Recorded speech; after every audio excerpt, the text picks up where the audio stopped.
ಲಕ್ಷ್ಮಣ, ನೀನು ವಿಚಲಿತನಾಗಬೇಡ. ಆ ಇಂದ್ರಜಿತನ ಮಾಯಾಶಕ್ತಿಯ ಬಗ್ಗೆ ನೀನು ಚಿಂತಿಸಬೇಡ. ಅವನ ಎಲ್ಲ ಮಾಯಾಶಕ್ತಿಯನ್ನು ಮೀರಿದ ಮಹಾಶಕ್ತಿ ನಿನ್ನಲ್ಲಿದೆ. ವಿಭೀಷಣ, ಈ ರಾವಣ ಪುತ್ರನ ಮಾಯಾಶಕ್ತಿ ಮಾತ್ರವಲ್ಲ, ಸರ್ವ ಶಕ್ತಿಗಳನ್ನು ನಾಶ ಮಾಡಬಲ್ಲ ಬಾಣಗಳು ನನ್ನ ಬಳಿ ಇದೆ.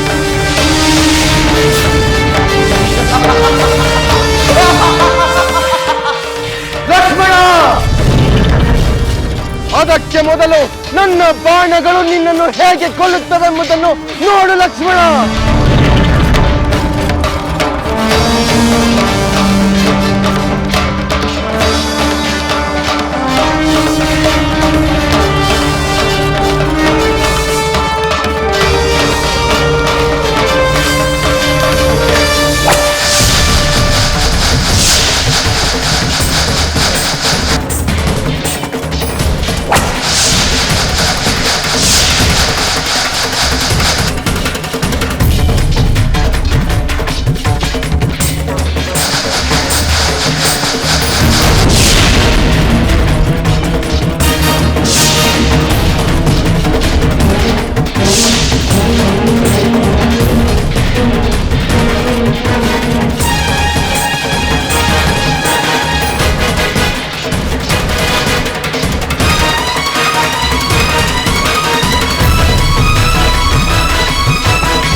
ರಾಕ್ಷಸ ವೀರರೇ,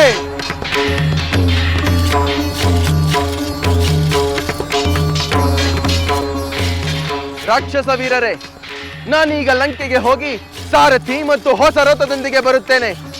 ನಾನು ಬರುವವರೆಗೂ ನೀವು ಶತ್ರುಗಳೊಡನೆ ಧೈರ್ಯವಾಗಿ ಹೋರಾಡಿ. ಶತ್ರುಗಳು ನನ್ನ ಬೆನ್ನಟ್ಟದಂತೆ ಅವರನ್ನು ತಡೆಯಿರಿ. ಲಕ್ಷ್ಮಣ, ಇಂದ್ರಜಿತ್ತು ಇನ್ನೇನು ತಂತ್ರ ಮಾಡುತ್ತಿದ್ದಾನೆ. ಮತ್ತೆ ಲಂಕೆಗೆ ಹೋಗಿ ಬರುವ ಮಾತನಾಡುತ್ತಿದ್ದಾನೆ. ಅವನು ಈ ಯುದ್ಧಭೂಮಿನ ಬಿಟ್ಟು ಹೊರಡುವ ಮೊದಲೇ ಅವನ ಸಂಹಾರ ಮಾಡಬೇಕು. ನಿನ್ನ ಮಾತು ಸರಿಯಾಗಿದೆ ವಿಭೀಷಣ. ಈಗ ನಾನು ಬಿಡುವ ದಿವ್ಯಾಸ್ತ್ರದಿಂದ ಇವನ ಸಂಹಾರವಾಗಲೇಬೇಕು. ಇಂದ್ರಜಿತ್ತು, ಪ್ರಾಣ ಹೇಡಿಯಂತೆ ಏಕೆ ಬೆನ್ನು ತಿರುಗಿಸಿ ಓಡುತ್ತಿರುವೆ? ವೀರನಂತೆ ನಿಂತು ಯುದ್ಧ ಮಾಡು.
ದಶರಥ ಪುತ್ರ ಶ್ರೀ ರಾಮಚಂದ್ರ ಧರ್ಮಾತ್ಮ, ಸತ್ಯಸಂಧ, ಅದ್ವಿತೀಯ ಪೌರುಷವಂತ. ಅವನ ಮಹಿಮೆಯಿಂದ ಎಲೆ ಐಂದಾಸ್ತ್ರವೇ, ರಾವಣ ಪುತ್ರನಾದ ಈ ಇಂದ್ರಜಿತ್ತುವನ್ನು ಸಂಹರಿಸು.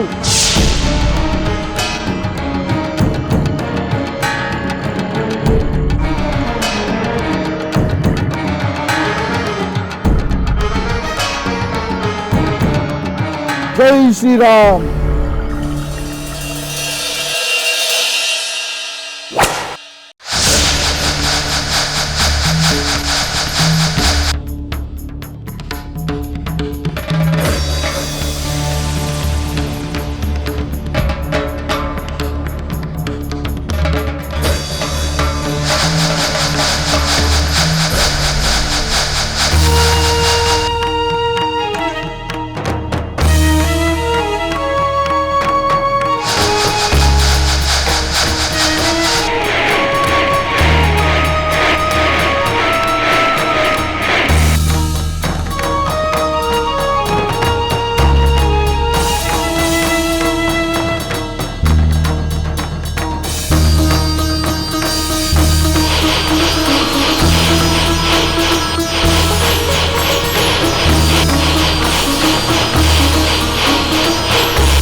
ಭಲೆ ಲಕ್ಷ್ಮಣ, ಭಲೆ ಭಲೆ. ಮಾಯಾ ವಿದ್ಯೆಯಲ್ಲಿ ನಿಪುಣನಾದ ಇಂದ್ರನನ್ನೇ ಗೆದ್ದನೆಂದು ಬೀಗುತ್ತಿದ್ದ ಈ ರಾವಣ ಪುತ್ರ ಇಂದ್ರಜಿತನನ್ನು ಸಂಹರಿಸಿ ಮಹಾಕಾರ್ಯವನ್ನೇ ಮಾಡಿರುವೆ. ರಾವಣನ ಪರಾಭವಕ್ಕೆ ಈ ವಿಜಯ ಮುನ್ನುಡಿಯಾಗಿದೆ. ಸುಮಿತ್ರಾನಂದನ, ಈ ಇಂದ್ರಜಿತನ ಸಂಹಾರ ನಿನ್ನಿಂದಲೇ ಆಗಬೇಕು, ನಿನ್ನಿಂದಲೇ ಆಗುತ್ತದೆ ಎಂದು ನಾನು ದೃಢವಾಗಿ ನಂಬಿದ್ದೆ. ಆ ನನ್ನ ನಂಬಿಕೆಯನ್ನು ನೀನು ನಿಜವಾಗಿಸಿದೆ. ನನಗೆ ಸಂತೋಷವಾಗುತ್ತಿದೆ.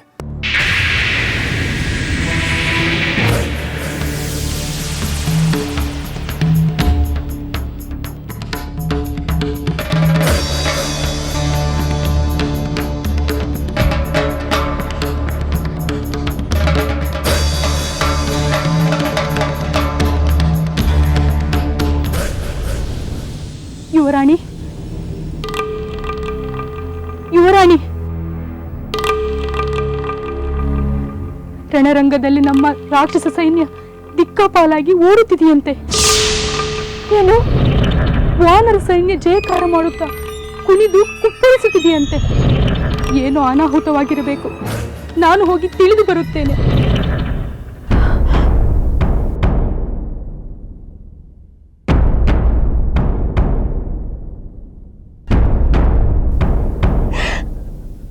ಅಮ್ಮ ತಾಯಿ ಪರಮೇಶ್ವರಿ, ಹೇಗೆ ಹೇಗೆ ನನ್ನನ್ನು ಪರೀಕ್ಷಿಸುತ್ತಿರುವೆ? ನನ್ನ ಅಪೇಕ್ಷೆಯನ್ನು ಈಡೇರಿಸುವುದು ನಿನಗೆ ಸಾಧ್ಯವಿಲ್ಲವೇ? ಅಥವಾ ನಿನಗೆ ಇಷ್ಟವಿಲ್ಲವೇ? ಪತಿವ್ರತೆಯಾದ ನಾನು ನನ್ನ ಪತಿಯ ಕ್ಷೇಮವನ್ನು ಬಯಸುವುದು ಅಪರಾಧವೇ? ನಿನ್ನ ಭಕ್ತಿಯಾದ ನನ್ನ ಪ್ರಾರ್ಥನೆ ನಿನಗೆ ಕೇಳಿಸುತ್ತಿಲ್ಲವೇ? ನನ್ನ ಕೋರಿಕೆಯನ್ನು ಈಡೇರಿಸುವುದು ನಿನ್ನ ಕರ್ತವ್ಯವಲ್ಲವೇ? ಹೇಳು ತಾಯಿ, ಹೇಳು, ಏಕೆ ಇನ್ನೂ ಈ ಮೌನ? ನನ್ನ ಭಕ್ತಿ ನಿನಗೆ ಸಾಲದಾಯಿತೆ? ನನ್ನ ಪೂಜೆಯಲ್ಲಿ ಏನಾದರೂ ಲೋಪವಾಯಿತೆ? ನಾನು ಮಾಡಿರುವ ಅಪರಾಧವಾದರೂ ಏನು? ಹೇಳು ತಾಯಿ, ಹೇಳು. ಬೇಕಾದರೆ ನಾನು ನನ್ನ ಜೀವವನ್ನು ನಿನಗೆ ಅರ್ಪಿಸಿಬಿಡುತ್ತೇನೆ. ನಾಗಾಸ್ತ್ರ ಬ್ರಹ್ಮಾಸ್ತ್ರಗಳಿಂದ ನಮ್ಮನ್ನು ಕಾಡಿದ ಇಂದ್ರಜಿತು ನಮಗೆಲ್ಲ ದೊಡ್ಡ ಕಂಟಕವಾಗಿದ್ದ. ಇವನ ಕೊನೆಯಾದದ್ದು ನಮ್ಮ ಮುಂದಿನ ದಾರಿಯನ್ನು ಸುಗಮಗೊಳಿಸಿದೆ. ಲಕ್ಷ್ಮಣ, ಇದರ ಶ್ರೇಯಸ್ಸು ವಿಭೀಷಣನಿಗೂ ಸಲ್ಲಬೇಕು. ಈ ಇಂದ್ರಜಿತುವಿನ ಸಾವಿನ ರಹಸ್ಯವನ್ನು ತಿಳಿಸಿ ಇಲ್ಲಿಗೆ ಕರೆದುಕೊಂಡು ಬಂದಾಗಲೇ ನಿನ್ನಿಂದ ಇಂದ್ರಜಿತುವಿನ ವಧೆಯಾಗುವನೆಂದು ನಮಗೆಲ್ಲ ಖಚಿತವಾಗಿತ್ತು. ಅದೃಶ್ಯನಾಗಿ ನಮ್ಮ ಸೈನ್ಯವನ್ನು ಕಾಡಿದ ಮಾಯಾ ಸೀತೆಯನ್ನು ಕೊಂದು ನಮಗೂ ದುಃಖ ಉಂಟು ಮಾಡಿದ ಈ ದುಷ್ಟ ರಾವಣ ಪುತ್ರನ ಮೇಲೆ ಸರಿಯಾದ ರೀತಿಯಲ್ಲಿ ಪ್ರತೀಕಾರ ತೀರಿಸಿಕೊಂಡಂತಾಯಿತು. ನಿಮ್ಮೆಲ್ಲರ ಅಭಿಮಾನಕ್ಕೆ, ಸಂತೋಷಕ್ಕೆ ನನ್ನ ಪ್ರಣಾಮಗಳು ಮಿತ್ರರು. ನಿಮ್ಮೆಲ್ಲರಿಗೂ ಈ ವಿಜಯದ ಪಾಲು ಸಲ್ಲಬೇಕು. ನಾನೊಂದು ನೆಪ ಅಷ್ಟೇ. ಈ ಸಂತೋಷದ ವಾರ್ತೆಯನ್ನು ಈ ಕೂಡಲೇ ನನ್ನ ಸಹೋದರ ರಾಮನಿಗೆ ತಿಳಿಸಬೇಕು. ಬನ್ನಿ ಹೋಗೋಣ.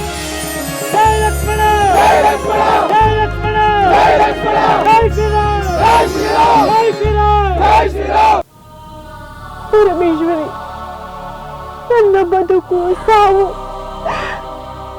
ಎಲ್ಲವೂ ನಿನಗೆ ಸೇರಿದೆ. ನನಗೆ ನೀವೇ ಗತಿ, ನನಗೆ ನೀವೇ ಗತಿ ತಾಯಿ ಪರಮೇಶ್ವರಿ.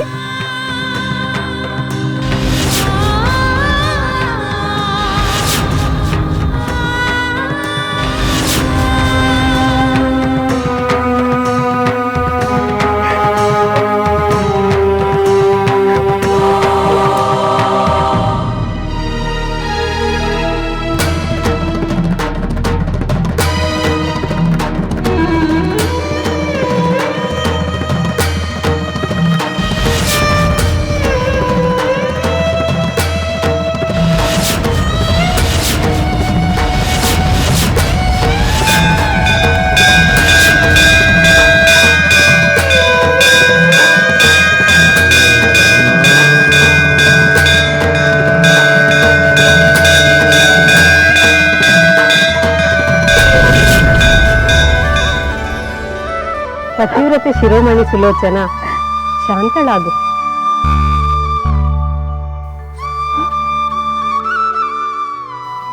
ತಾಯಿ ಪರಮೇಶ್ವರಿ, ನಿಷ್ಠೆಯಿಂದ ಭಕ್ತಿಯಿಂದ ಪೂಜಿಸಿ ನೀನು ಪುನೀತಳಾಗಿರುವೆ. ನಿನ್ನ ಈ ಪರಿಶುದ್ಧ ಭಕ್ತಿಗೆ ಮುಂದೆ ಖಂಡಿತವಾಗಿ ಸತ್ಫಲಗಳು ದೊರೆಯುತ್ತದೆ. ಆದರೆ ನಿನ್ನ ಪತಿಯು ತನ್ನ ದುಷ್ಕೃತ್ಯಗಳಿಗೆ ಪ್ರತಿಯಾಗಿ ಪ್ರಾಣಾರ್ಪಣೆ ಮಾಡುವುದೇ ಧರ್ಮವಾಗಿತ್ತು.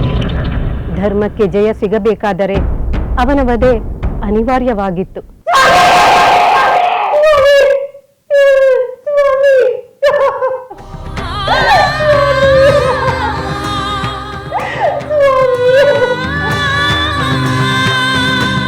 ಸತ್ಯ ಧರ್ಮಗಳ ಬಗ್ಗೆ ಭಕ್ತಿ ಗೌರವವುಳ್ಳ ನೀನು ಈ ಕಹಿ ಸತ್ಯವನ್ನು ಒಪ್ಪಲೇಬೇಕು.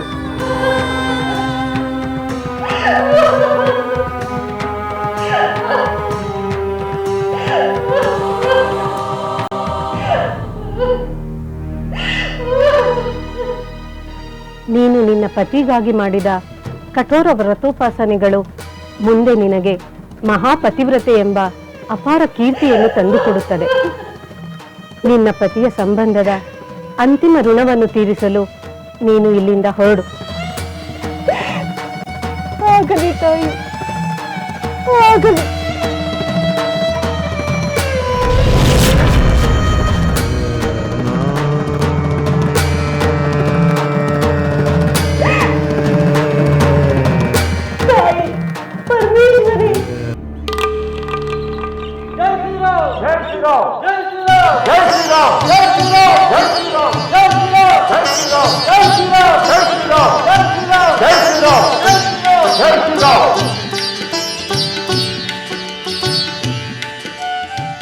ಸಹೋದರ, ಆ ದುಷ್ಟ ಇಂದ್ರಜಿತುವಿನ ಸಂಹಾರವಾಯಿತು. ಲಕ್ಷ್ಮಣ, ಭಲೆ ಲಕ್ಷ್ಮಣ, ಭಲೆ. ನನಗೆ ಬಹಳ ಸಂತೋಷವಾಗುತ್ತಿದೆ. ನೀನು ದುಷ್ಕರವಾದ ಕಾರ್ಯವನ್ನೇ ಮಾಡಿರುವೆ. ಆ ರಾವಣ ಪುತ್ರನ ವಧೆಯಿಂದ ನಾವು ನಿರ್ಣಾಯಕ ಜಯಕ್ಕೆ ಬಹಳ ಹತ್ತಿರವಾಗಿದ್ದೇವೆಂದೇ ಅರ್ಥ.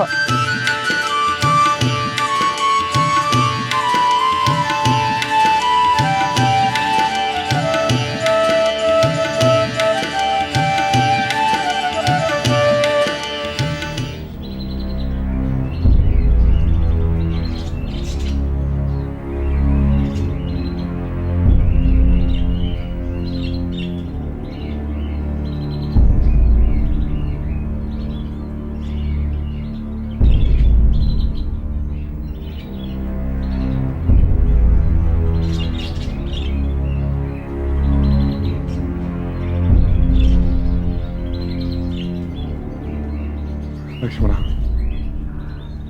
ಈ ನಿನ್ನ ಮಹಾಸಾಹಸದಿಂದ ನೀನು ನಮ್ಮೆಲ್ಲರಿಗೂ ಅತ್ಯಂತ ಸಂತೋಷ ಉಂಟು ಮಾಡಿರುವೆ. ನಮ್ಮ ವಾನರ ಸೈನಿಕರನ್ನು ರಕ್ಷಿಸಿರುವೆ. ಹೌದು ರಾಮಚಂದ್ರ, ನಿನ್ನ ಮಾತು ಅಕ್ಷರಶಃ ಸತ್ಯ. ಇಲ್ಲಿಯವರೆಗೂ ನಡೆದ ಯುದ್ಧದಲ್ಲಿ ನಮಗೆ ಅತ್ಯಂತ ಕಾಟ ಕೊಟ್ಟವನು ಆ ಇಂದ್ರಜಿತು. ಅವನನ್ನು ಸಂಹಾರ ಮಾಡಿದ ಲಕ್ಷ್ಮಣ ನಮ್ಮೆಲ್ಲರ ಆತಂಕವನ್ನು ದೂರ ಮಾಡಿದ್ದಾನೆ. ತನ್ನ ಕಡೆಯ ಕೊನೆಯ ವೀರನಾದ ಆ ಇಂದ್ರಜಿತುವಿನ ಮರಣದಿಂದ ಆ ರಾವಣನು ಮಡಿದನೆಂದು ನಾನು ಭಾವಿಸುತ್ತೇನೆ. ಏಕೆಂದರೆ ಆ ರಾವಣ ತನ್ನ ಪುತ್ರನ ಮೇಲೆ ಅತ್ಯಂತ ಭರವಸೆ ಇರಿಸಿಕೊಂಡಿದ್ದ. ಲಕ್ಷ್ಮಣ, ನೀನು ಆ ರಾವಣನ ಬಲದೋಳನ್ನೇ ಕತ್ತರಿಸಿರುವೆ. ಸಹೋದರ, ಈ ಕಾರ್ಯ ನನ್ನಿಂದಾಯಿತೆಂದು ನಾನು ಹೆಮ್ಮೆ ಪಡಲಾರೆ. ನಿನ್ನ ಅನುಗ್ರಹ, ವಿಭೀಷಣ ನೀಡಿದ ಸಮಯೋಚಿತವಾದ ಸಲಹೆ, ಎಲ್ಲ ಮಿತ್ರರು ಹಾಗೂ ಸಮಸ್ತ ವಾನರ ವೀರರ ನೆರವಿನಿಂದ ಈ ಕಾರ್ಯ ಸಾಧನೆಯಾಯಿತು. ಭಲೆ ಲಕ್ಷ್ಮಣ, ವೀರನಾದವನಲ್ಲಿ ಈ ವಿನಯ ಗುಣವೇ ಭೂಷಣ. ಈಗ ನನಗೆ ನಿರಾಳವಾಗಿದೆ. ಈ ಕಾರ್ಯದಲ್ಲಿ ಎಲ್ಲರೂ ನೆರವಾಗಿದ್ದಾರೆ. ಇನ್ನು ಉಳಿದಿರುವ ಏಕೈಕ ಶತ್ರುವಾದ ರಾವಣನನ್ನು ಸಂಹರಿಸುವುದರಲ್ಲಿ ನಮಗೆ ಕಷ್ಟವಾಗುವುದಿಲ್ಲವೆಂದು ನನಗೆ ನಂಬಿಕೆ ಇದೆ. ಹೌದು ರಾಮಚಂದ್ರ, ಇನ್ನುಳಿದಿರುವುದು ಆ ರಾವಣನೊಬ್ಬನೇ. ಅವನು ಈಗ ರಣರಂಗಕ್ಕೆ ಬರಲೇಬೇಕು. ಬರುತ್ತಾನೆ ಸುಗ್ರೀವ, ಒಂದೇ ಬರುತ್ತಾನೆ. ಪುತ್ರನ ಮರಣ ವಾರ್ತೆಯನ್ನು ತಿಳಿದ ತಕ್ಷಣ ಅವನು ದೊಡ್ಡ ಸೈನ್ಯದೊಂದಿಗೆ ಖಂಡಿತ ಬರುತ್ತಾನೆ. ಅವನನ್ನು ಅವನ ಪರಿವಾರ ಸಹಿತ ನಾನೇ ಸಂಹರಿಸುತ್ತೇನೆ. ನೀವೆಲ್ಲ ಜೊತೆ ಇರುವಾಗ ಆ ಕಾರ್ಯದಲ್ಲಿ ನಾನು ಖಂಡಿತ ಸಫಲವಾಗುತ್ತೇನೆ.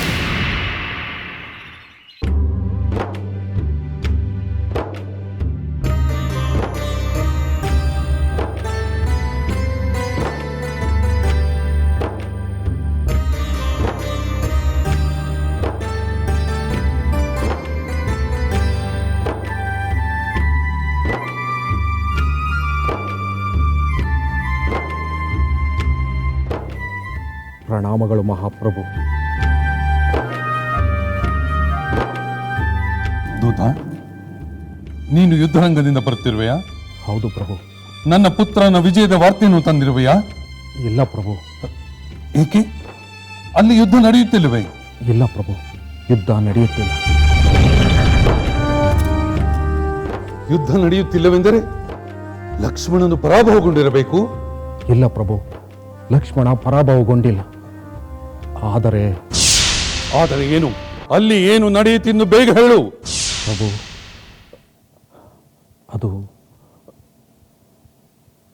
ಅದು ದೂತ, ನನ್ನ ತಾಳ್ಮೆಯನ್ನು ಕೆಣಕಬೇಡ. ರಣರಂಗದಲ್ಲಿ ಏನಾಯಿತೆಂದು ನಿರ್ಭಯವಾಗಿ ಹೇಳು. ಪ್ರಭು, ಮಹಾವೀರನಾದ ಇಂದ್ರಜಿತು ವೀರಾವೇಶದಿಂದ ಹೋರಾಡುತ್ತಿದ್ದರು. ಲಕ್ಷ್ಮಣನಿಗೆ ಸರಿಸಮವಾಗಿ ಹೋರಾಡುತ್ತಿದ್ದರು. ವಾನರ ಸೈನಿಕರನ್ನು ತಮ್ಮ ಚಾತುರ್ಯದಿಂದ ಧೂಳಿಪಟ ಮಾಡುತ್ತಿದ್ದರು. ಕಡೆಗೆ ಅದೇನು ಆಯ್ತೆಂದು ಬೇಗ ಹೇಳು.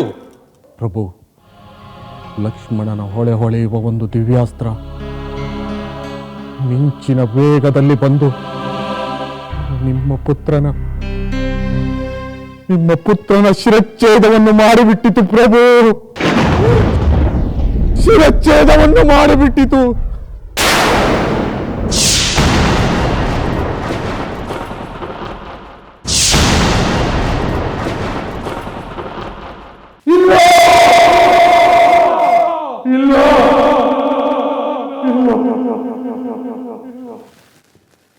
ನಾನಿದನ್ನು ನಂಬುವುದಿಲ್ಲ. ಸಾಧ್ಯವಿಲ್ಲ.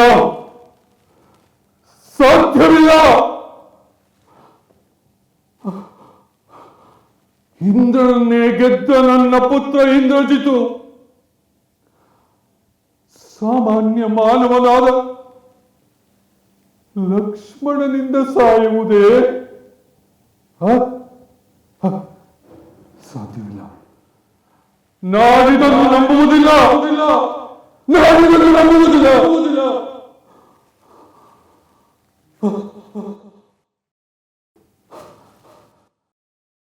ನಂಬಲೇಬೇಕಾಗಿದೆ ಪ್ರಭು. ಇದು ಸತ್ಯ.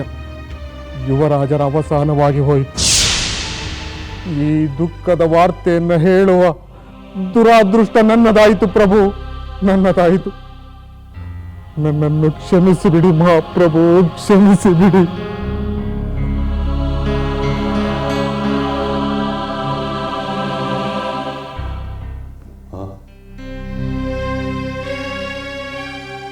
ನನ್ನ ವೀರ ಪುತ್ರ ಹತನಾದನೆ.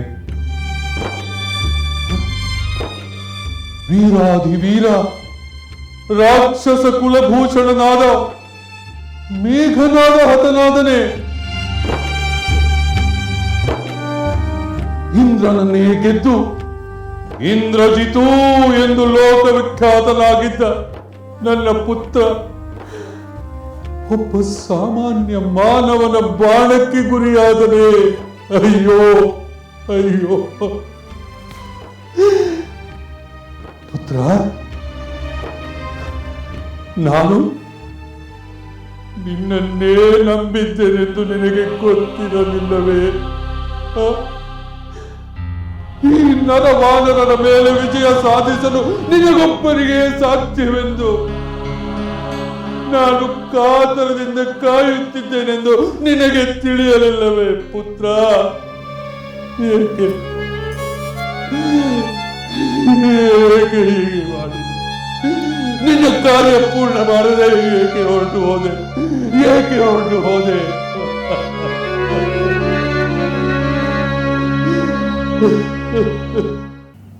ಈ ಕಾರ್ಯ ಎಷ್ಟು ಬೇಗ ಆಗುವುದು ಅಷ್ಟು ಒಳ್ಳೆಯದು. ಅಷ್ಟು ಬೇಗ ಅತ್ತಿಗೆ ದುಃಖ, ನಮ್ಮೆಲ್ಲರ ದುಃಖ ಅಂತ್ಯವಾಗುತ್ತದೆ.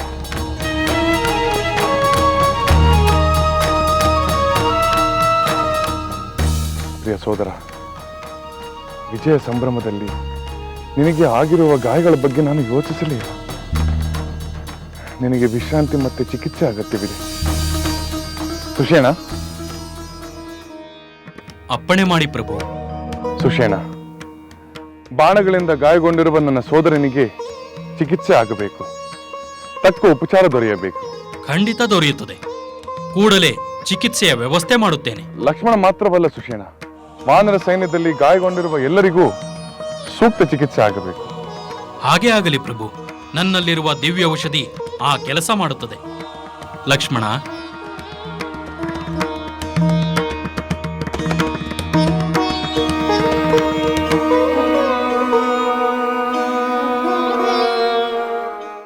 ನಾನು ಆ ಮೃತ್ಯು ದೇವತೆಯಾದ ಯಮನನ್ನೇ ಜಯಿಸಿದೆ. ಅವನಿಗಿಂತ ನಾನೇ ಮೇಲು ಎಂದು ಬೀಗುತ್ತಿದ್ದೆ. ಆದರೆ ಹೀಗೇನಾಯಿತು? ನನಗಿಂತ ಅವನೇ ಮೇಲಾದ ನನ್ನ ವೀರಾದಿ ವೀರ ಪುತ್ರ ಇಂದ್ರಜಿತುವನ್ನು ತನ್ನ ಬಳಿಗೆ ಕರೆದುಕೊಂಡು ನನ್ನ ಮೇಲೆ ತನ್ನ ಸೋಲಿನ ಸೇಡನ್ನು ತೀರಿಸಿಕೊಂಡ. ಮೇಘನಾದ, ಏಕೆ ಹೀಗೆ ಮಾಡಿದೆ? ನನ್ನ ಅನೇಕ ರಾಕ್ಷಸ ವೀರರು ಹತರಾದಾಗಲೂ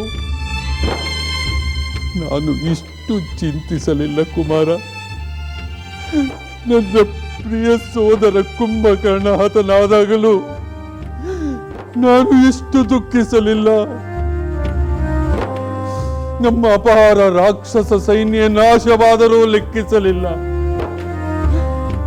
ಏಕೆ ಗೊತ್ತೇ? ಏಕೆ ಗೊತ್ತೇ? ನೀನೊಬ್ಬನೇ ಇವರೆಲ್ಲರ ಸೇಡಿನ ಪ್ರತೀಕಾರವನ್ನು ತೀರಿಸಿಕೊಳ್ಳಬಲ್ಲೆ ಎಂಬ ನಂಬಿಕೆಯಿಂದ ಈ ರಾವಣೇಶ್ವರನ ವಿಜಯ ಧ್ವಜವನ್ನು ಎತ್ತಿ ಹಿಡಿಯಬಲ್ಲೆ ಎಂಬ ಭರವಸೆಯಿಂದ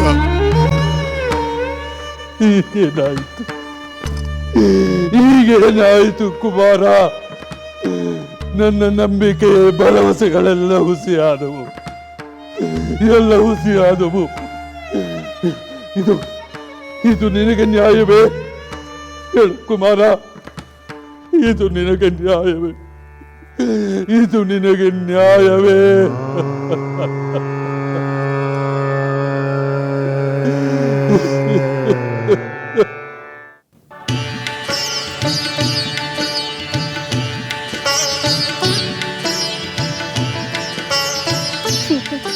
ನಾವು ನಿರೀಕ್ಷಿಸುತ್ತಿದ್ದ ಸಂತೋಷದ ವಾರ್ತೆ ರಣರಂಗದಿಂದ ಬಂದಿದೆ.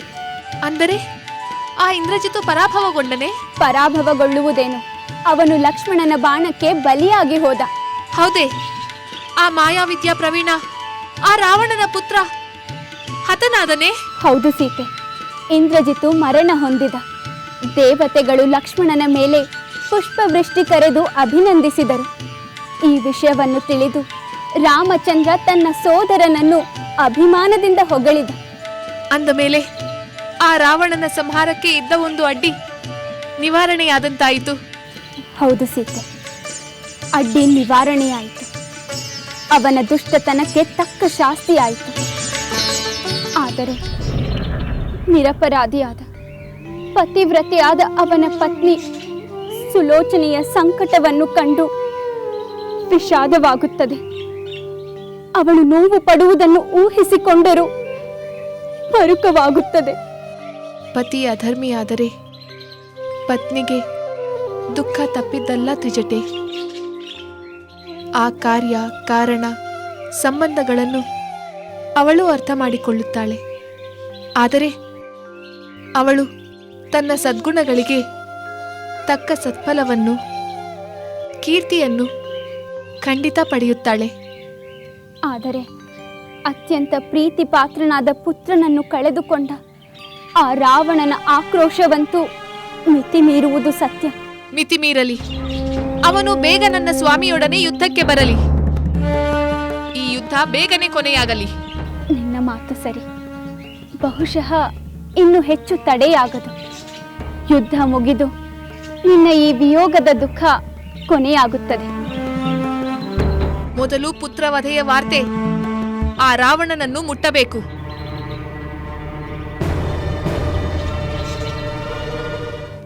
ನಿನಗಾಗಿ ಸದಾ ಹಂಬಲಿಸುವ ನಿನ್ನ ಹೆತ್ತ ತಾಯಿ ಮಂಡೋದರಿಗೆ ನಾನು ಏನು ಹೇಳಲಿ ಕಂದ? ನಿನ್ನ ಕ್ಷೇಮಕ್ಕಾಗಿಯೇ ವ್ರತೋಪಾಸನೆಗಳನ್ನು ಮಾಡುತ್ತಾ ದೇಹ ಶ್ರಮಿಸುತ್ತಿರುವ ನಿನ್ನ ಪ್ರಿಯ ಪತ್ನಿ ಸುಲೋಚನೆಗೆ ನಾನು ಯಾವ ರೀತಿ ಸಮಾಧಾನ ಹೇಳಲಿ? ಅಯ್ಯೋ ಅಯ್ಯೋ ವಿಧಿಯೇ, ಏಕೆ ಹೀಗೆ ಆಯಿತು? ಮೇಘನಾದ, ಏಕೆ ಹೀಗೆ ಮಾಡಿದೆ? ನಾನು ಸತ್ತು ನೀನು ನನ್ನ ಪ್ರೇತ ಕಾರ್ಯವನ್ನು ಮಾಡಬೇಕಾಗಿತ್ತು. ಆದರೆ ಈಗ ನೀನೇ ಸತ್ತು ತಂದೆಯಾದ ನಾನು ಪ್ರೇತ ಕಾರ್ಯವನ್ನು ಮಾಡುವಂತೆ ಮಾಡಿಬಿಟ್ಟೆಯಲ್ಲ ಕಂದ. ಮೇಘನಾದ, ಮೇಘನಾದ,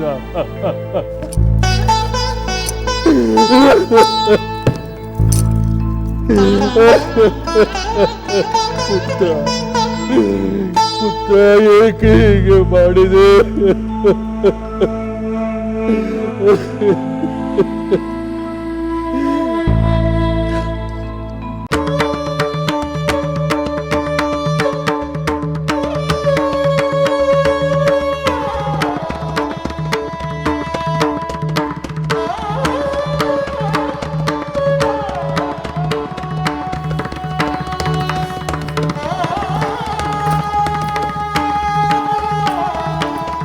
ಮಂಡೋದರಿ,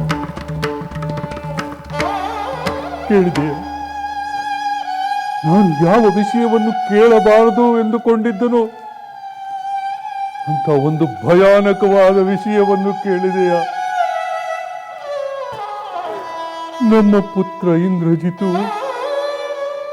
ರಣರಂಗದಲ್ಲಿ ಹತನಾದನಂತೆ. ಮಂಡೋದರಿ, ನೀನು ಎಷ್ಟು ಬಾರಿ ಬೇಡಿಕೊಂಡೆ, ಯುದ್ಧ ನಿಲ್ಲಿಸಿ ಪುತ್ರನನ್ನು ಉಳಿಸಿ, ಯುದ್ಧ ನಿಲ್ಲಿಸಿ ಪುತ್ರನನ್ನು ಉಳಿಸಿ ಎಂದು. ಆದರೆ ನಮ್ಮ ಪುತ್ರ ಇಂದ್ರಜಿತು ಮಹಾವೀರಾದಿವೀರ, ಅವನಿಗೆ ಸೋಲೆಂಬುದೇ ಇಲ್ಲ, ಅವನು ಗೆದ್ದೇ ಗೆಲ್ಲುತ್ತಾನೆ ಎಂಬ ಭರವಸೆಯಿಂದ ಇದ್ದೆ.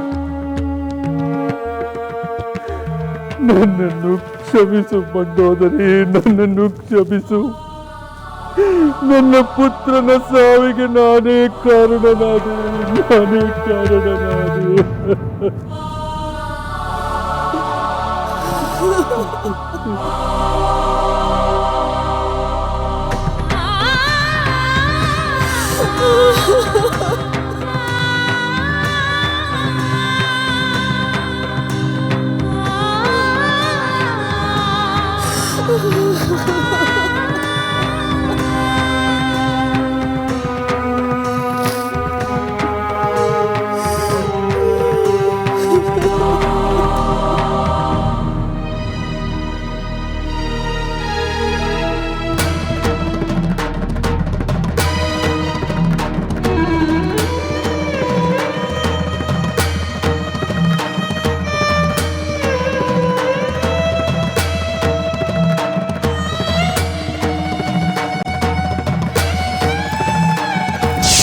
ಮಂಡೋದರಿ,